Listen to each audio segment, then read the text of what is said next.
I've just arrived at a Supercharger. I have got a long trip to do and I'm going to plug in and stick some power in the car.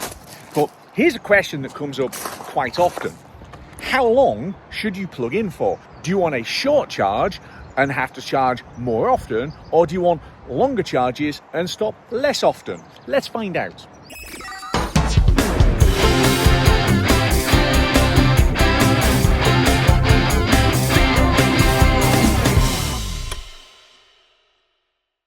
Hello again, YouTube, and welcome back to Just Get a Tesla. And yes, I am here at yet another Supercharger. I do use these things quite often. This is actually the Preston Supercharger, and I'm heading home to Northern Aberdeenshire. So it's a trip of hundreds of miles. Now, this is the kind of thing where you've got a decision to make.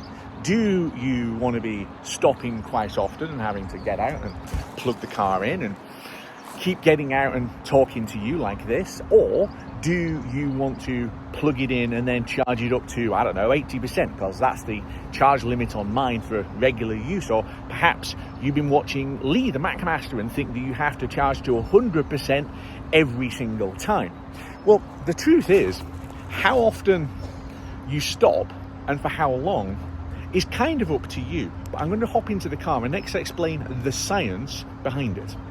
So I arrived with 11% in the battery and a preconditioned battery, which meant that it had warmed itself on the way up. And as you can see, we are charging pretty rapidly. So we're 170, 180, somewhere around that, which is pretty quick. But you only get that with a battery which has got a relatively low state of charge. And here's the thing, because of the chemistry in any of these lithium ion battery packs, whether like mine it is NCM, which means that you're only supposed to charge it up to 80% on a daily basis, as you can see. And I have actually got mine currently sat at 80 and not the 60 that I use for daily, because I'm using Superchargers. Or if you've got an LFP pack and you're supposed to charge that to 100% on a fairly regular basis, just to actually let the car calibrate how much charge is left in the battery. Either way, when the battery is empty, it charges faster, and the fuller it gets, the slower the charge. Are you following me? I'm plugged in here and it's charging quickly, but the longer I stay plugged in and charging, the slower the rate of charge. So if you're doing a trip, the question is always, how long do I actually need to be here for? And do I need to charge the thing up to 80% or wherever? Well, the great thing about Tesla is that the computer, if you're navigating, will tell you how long you need to charge for. So in my case, it's telling me that I need to be charging up for another 11 minutes, okay? And it wants me then to unhook and then carry on to the next Supercharger, which in this case is Gretna Green across the border back into Scotland. And the reason for that is fairly simple. It'll put enough charge in the battery while I'm here to get me to the next Supercharger and a buffer, and then disconnect. Because if you put in more than that, you are going to be charging slower than if you were to just disconnect and go. The idea is that you want to get to each of the Supercharger stops with as low a state of charge as you dare do. Now, I've done a previous video talking about battery health and charging, and I said that on a normal day-to-day use, I don't charge it past 60%. And a question that got asked was, well, how low do you go? And ordinarily, probably 15, 20%, no more than that. But I did say on that video that there is nothing at all wrong with using the top of the battery and the bottom of the battery, okay? It is designed to be charged up to 100%. It is designed to be discharged down to a pretty low state of charge. What it isn't designed to do is to leave it sat at either of those. You don't want to leave your battery sat at 100% regardless of the chemistry. Even you LFP battery pack people shouldn't be leaving it sat at 100%. It's not good for the battery. Similarly, you shouldn't leave your battery pack sat on, say, 2%. It's not good for the battery, apart from the fact that these cars will eat a little bit of power while you're doing it. So going to the top and going to the bottom is absolutely fine, providing that you're doing it on a trip and you're plugging in and you're actually making use of it. So at the moment, it's saying that if we were to unplug now, we would get to Gretna Green on minus 14%. So obviously we still need to keep going, and you can see it's telling me over here 10 minutes to continue the trip, but I'm still getting 152 kilowatts, which is pretty decent. So this is going to tell me exactly how long I need to be here, and then it'll shout at me and tell me to unplug. Now at this point, I am doing what the car tells me to do. But what if I don't only want to be here for 10 minutes? What if I need a longer stop? So what I'm going to do now is hand over to myself at Gretna Green in a couple of hours, and I'm going to show you the alternate plan. What happens if instead of shorter, more frequent, faster stops, you actually want to stay for longer? This video is brought to you by Millibricks, my online store for Lego compatible brick building military themed sets. On this video, I want to showcase this range of 1 in 35 scale transport vehicles from World War II. Starting at this end, we have got this iconic 1942 Dodge ambulance, complete with a stretcher bearer and the doors open at the front and the rear. Moving on, we have got this Willis Jeep, the legend that started it all. The windscreen moves up and down, and you have got a posable machine gunner in the back. Next to it, we've got a bit of a surprise, because this is General Charles de Gaulle being driven by his chauffeur, but he's not being driven in a French car. No, he's being driven in a Porsche from Germany. Did you know that General de Gaulle, the leader of the Free French, was driven around in a German car during World War II? It's true. And here it is. And then talking about the Germans, over here we have got this Stummel half-track, again complete with a person and a machine gun that you can move, and of course the tracks and the wheels on all of these vehicles move completely independently. So if you want to get these or any of our other sets, then please go to millibricks.co.uk and use the code GET for 10% off. And now back to the video.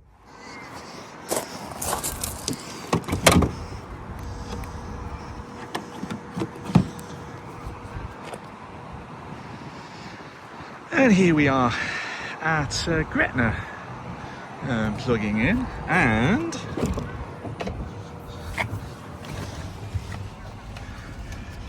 as this one starts ramping itself up, so we've arrived on 14%, which is actually more than I expected, and I've not been dawdling on that leg either. So could have probably left about 5 minutes earlier, as it turns out, than the car was actually telling me, which is fine. But you can see there, it's even on 15%, it's ramping straight up to basically 190, maybe a little bit more, 194, 195. Will we go past 200? It's a bit like an auctioneer. 194, 195, 195. Anyone for 200? 200, 200? No. Okay, no. 196. Are we going any more? Anyway, go on. Ah, we hit 199. We hit 199 and it's like slowing back down. So the idea is we've got 20 minutes, and then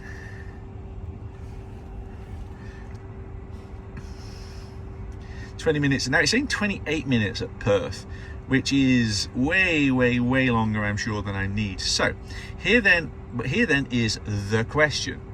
Because as I was saying when I was back down in Preston, what happens if you actually need longer? So as an example, this is telling me that I need a total of 48 more minutes of charging stops before I get home. Well, the one at Preston is basically at a big park and ride site. There's a garage, and there's a McDonald's, and I think there's a Starbucks. So there's actually quite a few things that you can go and do there. You could go faster here and take longer there, or we could pop inside here and have a look at what the amenities are.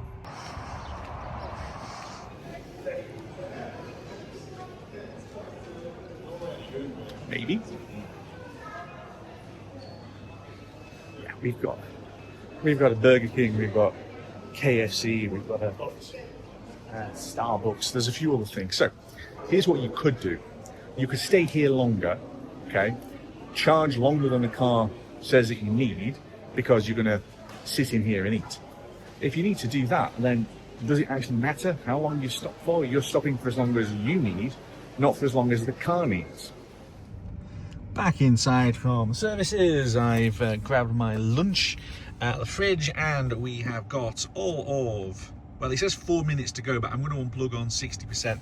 That's going to get me there on, well, it says 5%, but I'm going to be more energy efficient on the next leg, shall we say. So that's going to be absolutely fine. So I am going to go and unplug.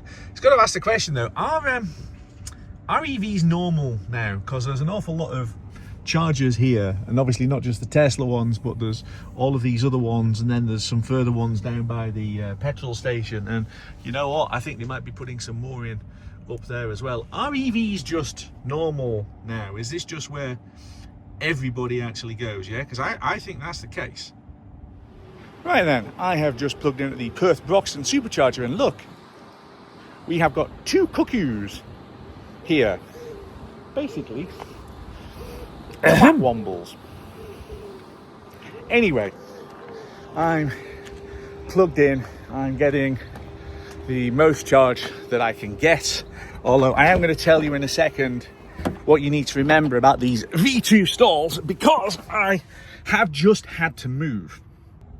So this is a V2 site, okay, where the stalls have got two cables on them. That means that these are paired stalls, which means that the theoretical maximum on this one of 150 kilowatts is split between a pair of stalls, A and B. So if you want to get maximum speed as I'm getting now, you have to basically make sure that you're not paired onto a stall, because if somebody else plugs onto your stall, onto your paired stall, then the charge gets split. So instead of me getting 145, I'd only be getting like 72, which isn't great. I think actually this is a perfect illustration of why the lots of stops strategy does have some risk. So I turned up here at Perth knowing that these are slower stalls, but I'm guaranteed having a non-split charge because I am parked in between these two wombles who are on either side. But we just had a BMW iX turn up whose charging hole is on the wrong side. It's on the right side, which is the wrong side, instead of the left side, which is the right side. So he is now going to take up two chargers as well. So we've got 1, 2, 3 that are now blocked, and there's only 12, which isn't great. So you do have to take that kind of thing into consideration, because if one of your extra stops, because I'll just stop here, then I'll stop here, then I'll stop here, is at an older site like this and it's V2, and you can spot those by the fact that the maximum charge rate will be 130 or 150 kilowatts, then you need to beware. If it's a V3 or V4 site where it's a 250 kilowatt max, you're not really likely to have a problem. I now have a problem in that it's raining again. It's really quite a busy site, this Broxton Park and Ride. There are quite a lot of cars parked, as you can probably see. There's also quite a lot of chargers, but I will confess that this is where I've got kind of a no mercy attitude when it comes to V2 or V3 sites like this, where basically they're not designed for other cars. They have had availability created so that non-Teslas can charge at them, but here there's a whole stack of other chargers down there. So what I would do is, if you block two bays like the Audi or the van or the BMW, I'll be charging you double the rate at these sites. The V4 ones with the big long cable that reaches round anywhere, no problem. But if your hole's on the wrong side on one of these, I'd be charging you twice. Let me know in the comments if you think I'm a monster. I know it created a bit of a debate when I said that on a previous video a few years ago, but I'm still standing by it. There is no reason at all why the BMW or the van or the Audi are charging at these ones rather than the ones down there, other than price. These ones aren't even quick. So what I do, charge the bastards. I think this is the perfect end of me talking about charging as this BMW iX pulls off from having been blocking two bays, and we've got this Hyundai and then this diesel BMW sat here, and the van down there, and the Audi as well. I did say, what's the better strategy? Longer stops at bigger sites with faster stalls, or lots of little stops and break the thing up? Well, in my case, the little stops, I would have been stopping anyway, because on a longer trip like this, I want to go for 2-3 hours at a push, and then I'm going to have a bit of a break, hopefully where the sun actually shines, rather than it raining on me as it was literally 5 minutes ago. But yeah, for you, planning might be different. Now, here's the point. My car will plan the trip entirely, and I could just put myself on its mercies and do whatever it tells me to, but I think I'm a bit of a smart ass or something, and I know better, which is how I end up doing these things. But there are certain sites which I actually quite like going to, and I'll be honest, this has been one of them, except that we've now got a BMW and that sat there. Anyway, let me know in the comments, what do you think? Like and subscribe, hit the bell icon. How do you plan your trips if you're doing them? And I will see you back here very soon on Just Get a Tesla.